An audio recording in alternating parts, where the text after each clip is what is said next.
प्रभू श्रीराम मांसाहारी होते असं विधान जितेंद्र आव्हाडांनी केल्यावर मोठा वाद निर्माण झाला. मात्र उपमुख्यमंत्री अजित पवारांनी आव्हाडांच्या या वादग्रस्त विधानावर बोलणं टाळलंय. कशाला खपल्या उकडून काढायच्या असं अजित पवारांनी सुनावलं. काही बोलायचं नाही, नो कॉमेंट. राम मांसाहारी होता या विधानाप्रकरणी जितेंद्र आव्हाडांच्या विरोधात गुन्हा दाखल करण्यात आलाय. भाजपचे पुणे शहराध्यक्ष धीरज घाटे यांच्या तक्रारीनंतर पुण्याच्या विश्रामबाग पोलीस ठाण्यात गुन्हा नोंदवण्यात आलाय. भावना दुखावल्याबद्दलचा हा गुन्हा आहे. शिकार करून आता रक्तासाठी जादा शुल्क आकारण्याचे प्रकार थांबणार आहेत, कारण रक्तासाठी फक्त प्रक्रिया शुल्क आकारण्यात येणार आहे. रक्त ही विक्री करण्याची गोष्ट नाही असं DCGIने सांगत सर्व राज्य केंद्रशासित प्रदेशातील औषध नियंत्रक आणि परवाना अधिकाऱ्यांना पत्र पाठवलंय. पुढील 3 वर्षात मोठ्या दुकानात UPIच्या व्यवहारांवर शुल्क लावावं लागेल.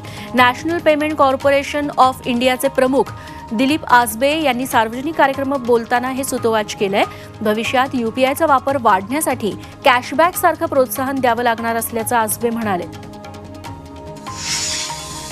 मुंबई दुकानाच्या बाहेर फुटपाथवर विक्रीचं साहित्य मांडल्यास 100 रुपये दंड भरावा लागणार आहे.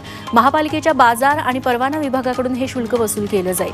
अनेक दुकानदार फुटपाथवर कपडे घातलेले पुतळे ठेवतात, यावरही कारवाई होणार आहे.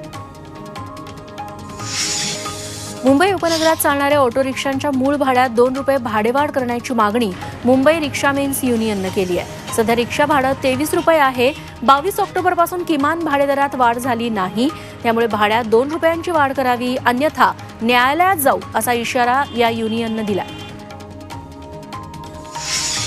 राज्यात फुकट्या रेल्वे प्रवाशांकडून एका महिन्यात 20,49 लाख रुपयांचा दंड वसूल करण्यात आलाय.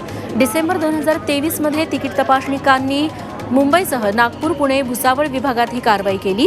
लोकल रेल्वे, मेल एक्सप्रेस आणि विशेष गाड्यांमध्ये ही तिकीट तपासणी करण्यात आली.